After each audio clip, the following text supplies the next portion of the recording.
Good morning. Over the past few months, as we've put in place a plan to speed our economic recovery, I've spoken repeatedly of the need to lay a new foundation for lasting prosperity. A foundation that will support good jobs and rising incomes. A foundation for economic growth where we no longer rely on excessive debt and reckless risk, but instead rely on skilled workers and sound investments to lead the world in the industries of the 21st century. Two pillars of this new foundation are clean energy and healthcare. And while there remains a great deal of difficult work ahead, I'm heartened by what we've seen these past few days. A willingness of those with different points of view and disparate interests to come together around common goals, to embrace a shared sense of responsibility and make historic progress. Chairman Henry Waxman and members of the Energy and Commerce Committee brought together stakeholders from all corners of the country and every sector of our economy to reach a historic agreement on comprehensive energy legislation. It's another promising sign of progress, as longtime opponents are sitting together at the same table to help solve one of America's most serious challenges. For the first time, utility companies and corporate leaders are joining, rather than opposing, environmental advocates and labor leaders to create a new system of clean energy initiatives that will help unleash a new era of growth and prosperity. It's a plan that will finally reduce our dangerous dependence on foreign oil and cap the carbon pollution that threatens our health and our climate. Most important, it's a plan that will trigger the creation of millions of new jobs for Americans who will produce the wind turbines and solar panels and develop the alternative fuels to power the future. Because this we know, the nation that leads in 21st century clean energy is the nation that will lead the 21st century global economy.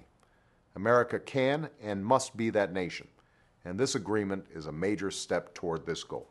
But we know that our families, our economy, and our nation itself will not succeed in the 21st century if we continue to be held down by the weight of rapidly rising healthcare costs and a broken healthcare system. That's why I met with representatives of insurance and drug companies, doctors and hospitals, and labor unions who are pledging to do their part to reduce healthcare costs. These are some of the groups who've been among the fiercest critics of past comprehensive healthcare reform plans. But today, they too are recognizing that we must act. Our businesses will not be able to compete. Our families will not be able to save or spend. Our budgets will remain unsustainable unless we get healthcare costs under control. These groups have pledged to do their part to reduce the annual healthcare spending growth rate by 1.5 percentage points. Coupled with comprehensive reform, their efforts could help to save our nation more than $2 trillion in the next 10 years and save hardworking families $2,500 each in those coming years. This week, I also invited Speaker of the House Nancy Pelosi, Majority Leader Steny Hoyer, and other congressional leaders to the White House to discuss comprehensive health reform legislation. The House is working to pass a bill by the end of July, before they head out for their August recess. That's the kind of urgency and determination we need to achieve comprehensive reform by the end of this year. And the reductions in spending the healthcare community has pledged will help make this reform possible. I've always believed that it is better to talk than not to talk, that it's far more productive to reach over a divide than to shake your fists across it. This has been an alien notion in Washington for far too long, but we're seeing that the ways of Washington are beginning to change.